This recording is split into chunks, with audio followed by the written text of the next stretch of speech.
Hello दोस्तों, DL study classes के YouTube channel पर आप सभी का स्वागत है। दोस्तों, आज हम रीजनिंग का पार्ट 5 करेंगे और रीजनिंग के इन सभी वीडियो में उन्हीं क्वेश्चनों को सम्मिलित किया जा रहा है जो कि आपके प्रीवियस ईयर के एग्जाम में पूछे गए हैं और आने वाले एग्जाम में पूछे जा सकते हैं। तो जाके आप लोग इन सभी प्रैक्टिस सेट को एक बार ज़रूर देखिए ताकि आप लोगों को पता चल सके कि किस प्रकार के क्वेश्चन हमारे एग्जाम में पूछे जाते हैं। तो चलिए अपने क्वेश्चन को आगे बढ़ते हैं और देखते हैं कि किस प्रकार के क्वेश्चन हमारे एग्जाम में आते हैं। जिसमें पहला क्वेश्चन दिया गया है कि निम्नलिखित श्रृंखला में प्रश्न चिन्ह के स्थान पर कौन सी संख्या आएगी। आपको एक श्रृंखला दिया गया है और बताना है कि प्रश्न चिन्ह के स्थान पर कौन सी संख्या आएगी। जिस प्रकार 1234 का संबंध 484 से है, उसी प्रकार 1729 का संबंध किससे होगा, आपको बताना है। तो पहले देखते हैं कि 1234 को हम किस प्रकार 484 कर सकते हैं और इसी लॉजिक को आपको 1729 पर भी लगाना है। तो चलिए पहले देखते हैं कि यह स्क्वायर या क्यूब के करीब तो नहीं है। तो यह आपका 1234 और 22 का स्क्वायर 1234 है ना। तो देखिए पहले हम इनको दो भागों में विभाजित कर देंगे, दो दो का ग्रुप बना देंगे तो 12 और 34 हो गया। तो इनके बीच का हम गैप देखेंगे कि अंतर कितना है। तो 34 में से यदि हम 12 को घटा देंगे, 34 में से यदि 12 को घटाएंगे तो हो जाएगा आपका 22 आ रहा है। और 22 का स्क्वायर कितना होता है, तो 22 का स्क्वायर आपका 484 होता है। यानी कि लॉजिक काम कर रहा है कि दो का ग्रुप बना के उनके बीच का अंतर निकाल के और जितना अंतर निकल के आता है उसका हम स्क्वायर कर देंगे तो आपका आंसर आ जाएगा। अब इसी लॉजिक को हम 1729 पर लगाएंगे तो इसे दो भागों में विभाजित कर देंगे तो 29 और 17, 29 में 17 को माइनस कर देंगे तो कितना बचेगा आपका 12, और 12 का स्क्वायर कर देंगे तो 12 बरहम 144। तो ऑप्शन नंबर बी में दिया गया 144, जो कि option number B correct answer हो जाएगा। दोस्तों, मैं आशा करता हूं कि यह क्वेश्चन आपको अच्छे समझ आया हुआ होगा। यदि क्वेश्चन में कहीं भी डाउट है तो आप लोग कमेंट बॉक्स जरूर बताइए ताकि अगले आने वाले वीडियो में हम उस डाउट को अच्छे से क्लियर कर सकें। चलिए नेक्स्ट क्वेश्चन की ओर आगे बढ़ते हैं। नेक्स्ट क्वेश्चन दिया गया है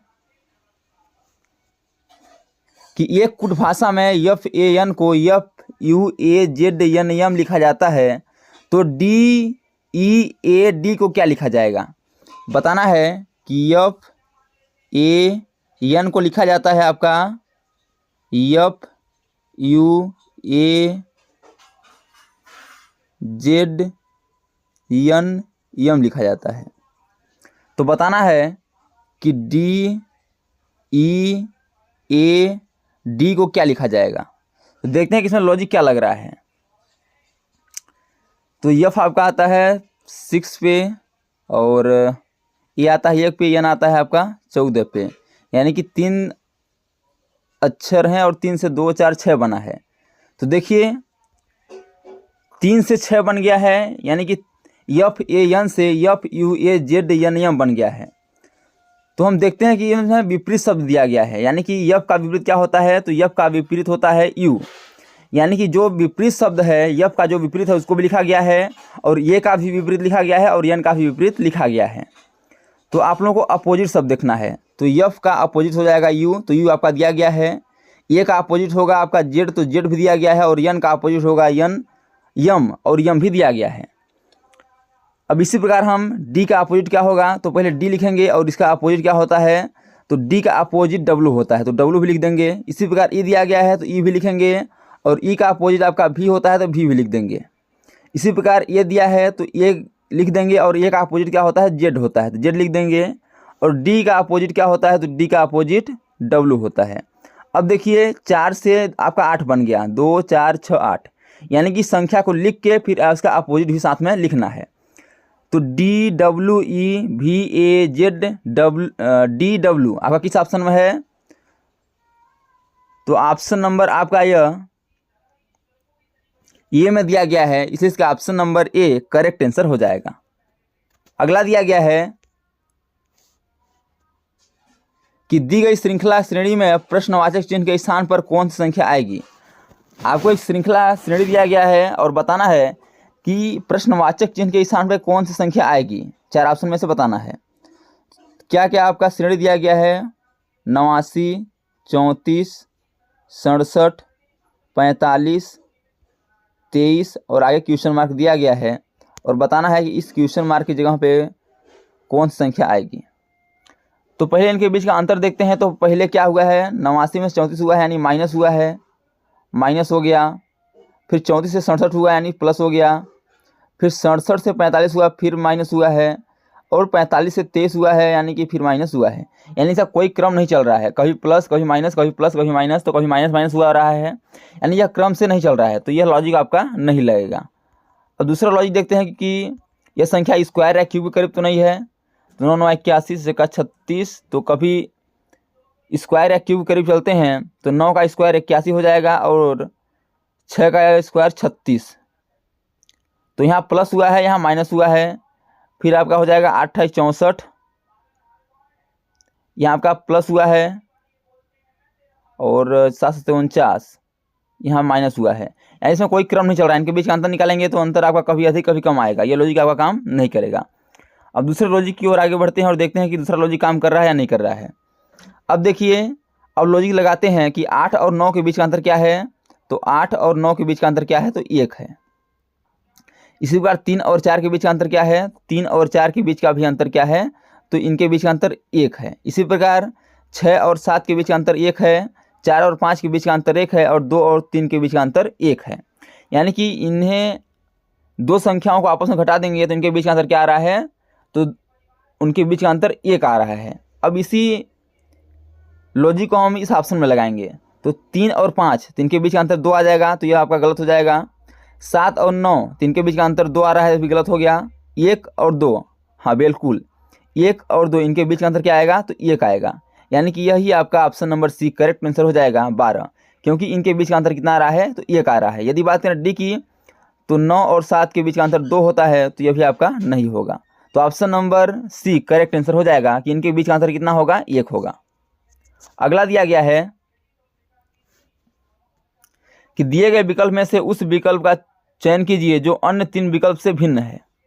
आपको 4 ऑप्शन दिया गया है और बताना है कि इन 4 ऑप्शन में से कौन सा ऑप्शन अलग है। सितार, बांसुरी, वायलिन, बीड़ा। तो सितार आपका हाथ से बजाया जाता है, वायलिन हाथ से बजाया जाता है, और बीड़ा भी हाथ से बजाया जाता है। यदि बात करें हम बांसुरी की, तो बांसुरी मुंह से बजाया जाता है, जो कि आपका इन 3 ऑप्शन में से अलग है, इसलिए इसका option number B correct answer हो जाएगा। अगला दिया गया है आपका वेन आरेख से क्वेश्चन है कि कौन सा वेन आरेख निम्नलिखित वर्गों को सही निरूपित करता है। आपको जीव, आदमी और पौधा के बीच वेन आरेख बताना है। तो जीव का संबंध आदमी से भी है और जीव का संबंध पौधा से भी है, लेकिन आदमी का संबंध पौधा से नहीं है। तो हम इसको वेन आरेख से बनाएंगे। तो ये वेन आरेख कैसे बनेगा, तो इसका वेन आरेख देखते हैं कि सबसे पहले हम एक बड़े से जीव का वेन आरेख बना देंगे। ये जीव का हो गया। अब इसके अंतर्गत हम आदमी को रखेंगे, क्योंकि जीव के अंतर्गत ही आदमी आएगा। और पौधा, पौधा आपका जीव के अंतर्गत आएगा, लेकिन आदमी से इसका कोई संबंध नहीं है, तो यह भी जीव के अंतर्गत ही होगा, लेकिन आदमी से अलग होगा। तो वेन आरेख आपका इस प्रकार बनेगा, जो कि आपका ऑप्शन नंबर ए पर दिया गया है, इसलिए इसका option number A correct answer हो जाएगा। अगला दिया गया है कि लुप्त संख्या का चयन करें। आपको एक संख्या लुप्त है, यानी क्वेश्चन मार्क दिया गया है, और बताना है कि इस क्वेश्चन मार्क की जगह पे कौन संख्या आएगी। अब देखते हैं कि सबसे बड़ी संख्या किधर है। सबसे बड़ी संख्या की बात करें, सबसे बड़ी संख्या आपका नीचे दिया गया है। यदि नीचे देखें तो सबसे बड़ी संख्या है, तो हमें छोटी संख्या को क्या कर दें कि आपका बड़ी संख्या बन जाए। यानी कि 3, 2, 1 को क्या करें, जोड़े, घटाएं, गुणा, भाग क्या करें कि आपका 14 बन जाए। तो यदि जोड़ देते हैं तो 3 + 2 + 1 बराबर 6, 6 × 2 12 + 2, यानी कि यदि जोड़ के गुणा 2 करके + 2 कर दें 14 आ जाएगा। इसी लॉजिक को हम से लगाएंगे। तो 4 3 7 2 9, 9 दूना 18, 18 फिर 2 जोड़ेंगे तो 21 होगा, लेकिन आपका यहाँ 29 है। यह लॉजिक आपका काम नहीं करेगा। अब देखिए अगला लॉजिक देखते हैं कि अगला लॉजिक क्या है। तो यदि हम इन्हें 3 × 2 कर दें + 1 कर दें, तो 3 6, 6 × 6, ये भी नहीं हो रहा है क्योंकि यहाँ 14 दिया गया है, तो ये लॉजिक काम नहीं करेगा। अब देखिए यदि हम 3 का स्क्वायर कर दें तो 9 हो जाएगा, और 2 का स्क्वायर कर दें 4 हो जाएगा, और 1 का स्क्वायर कर दें तो 1 हो जाएगा। यदि जोड़ देंगे तो 9 4 13 14, इस 14 आ गया जो कि 14 आपका दिया गया है। अब देखिए यही लॉजिक इसमें लगाएंगे, तो 4 का स्क्वायर 16 प्लस 3 का स्क्वायर 9 प्लस 2 का स्क्वायर 4। अब जोड़ देंगे तो आपका 25 29 आ गया। क्या आ गया? 29 दिया गया है बिल्कुल। यानी लॉजिक इसमें लग रहा है कि इन तीनों का स्क्वायर करके आपस में जोड़ देंगे तो आपका आंसर आ जाएगा। अब इसी लॉजिक को हम इसमें लगाएंगे तो क्वेश्चन मार्क जगह पे आ जाएगा। तो 5 का स्क्वायर कर देंगे तो 25 हो जाएगा, 4 का स्क्वायर आप कर देंगे 16 आ जाएगा, और 3 का स्क्वायर कर देंगे तो 9 आ जाएगा। तो 25 16 आपका 41 9 50, क्या आ गया आंसर आपका? 50। तो 50 किस ऑप्शन में दिया गया है? तो ऑप्शन नंबर ए में 50 दिया गया है, इसलिए option number A correct answer हो जाएगा। अगला क्वेश्चन दिया गया है कि नीचे दिए गए विकल्प में से अक्षर को चुनिए। AZBY का संबंध जिस प्रकार DWEV से है उसी प्रकार SHIR का संबंध किससे होगा? आपको 4 ऑप्शन में से बताना है। तो AZBY का संबंध जिस प्रकार DWEV से है उसी प्रकार बताना है कि SHIR का संबंध किससे होगा।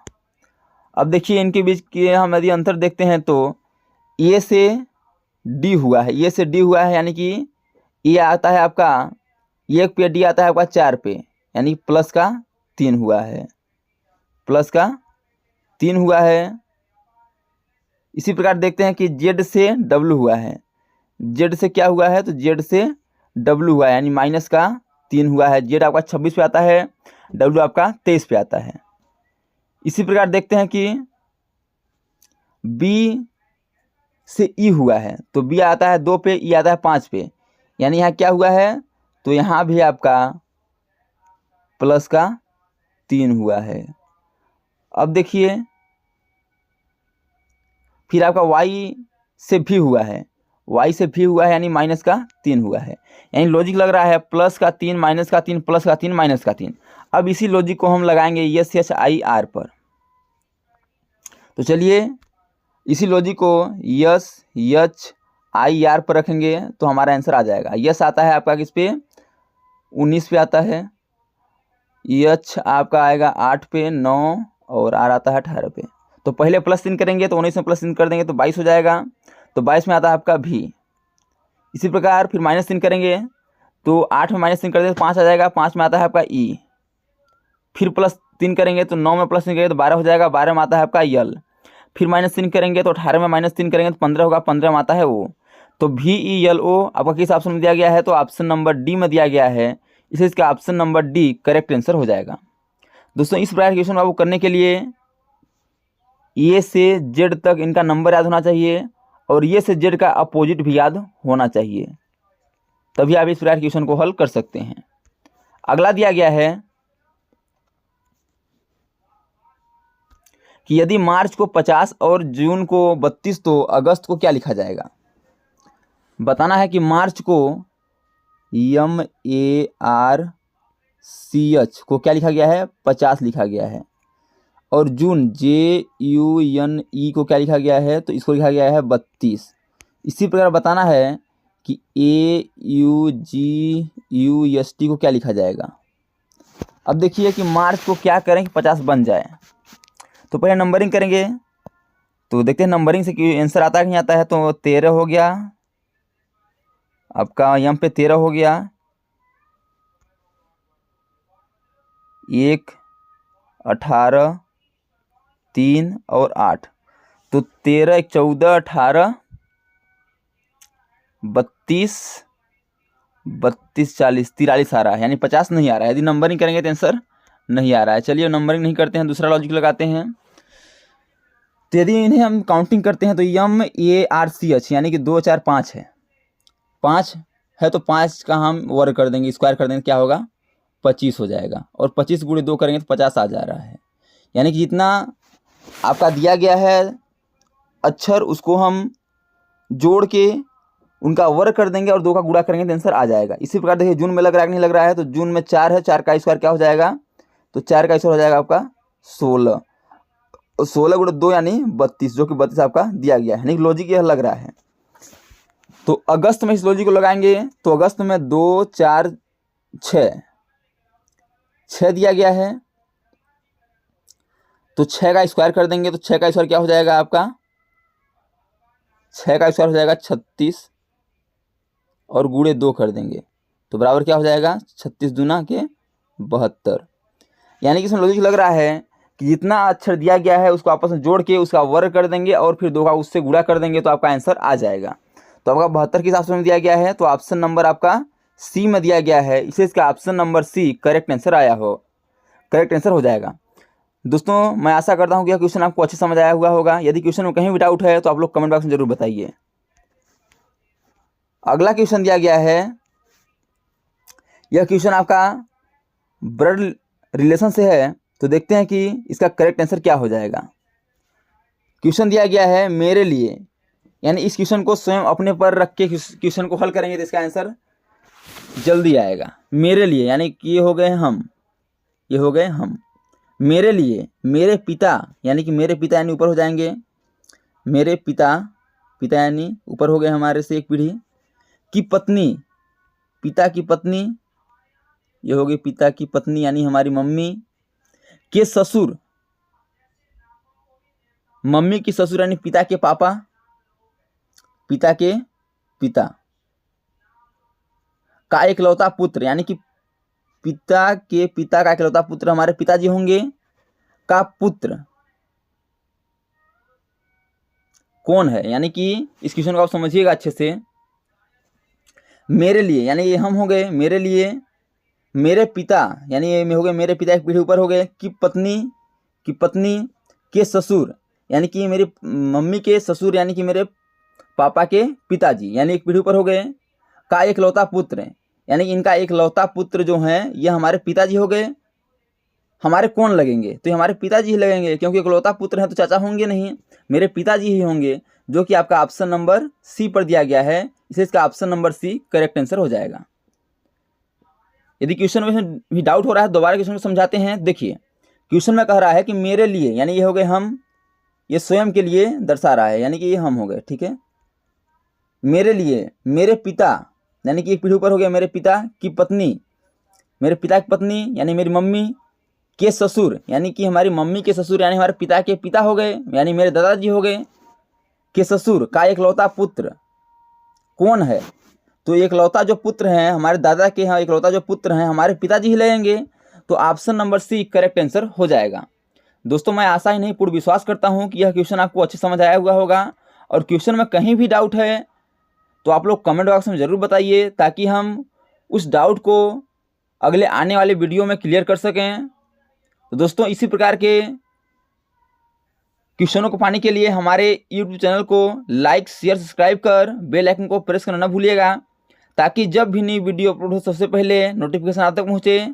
तो आज तक के लिए इतना ही, मिलते हैं नेक्स्ट वीडियो में, तब तक के लिए जय हिंद, वंदे मातरम।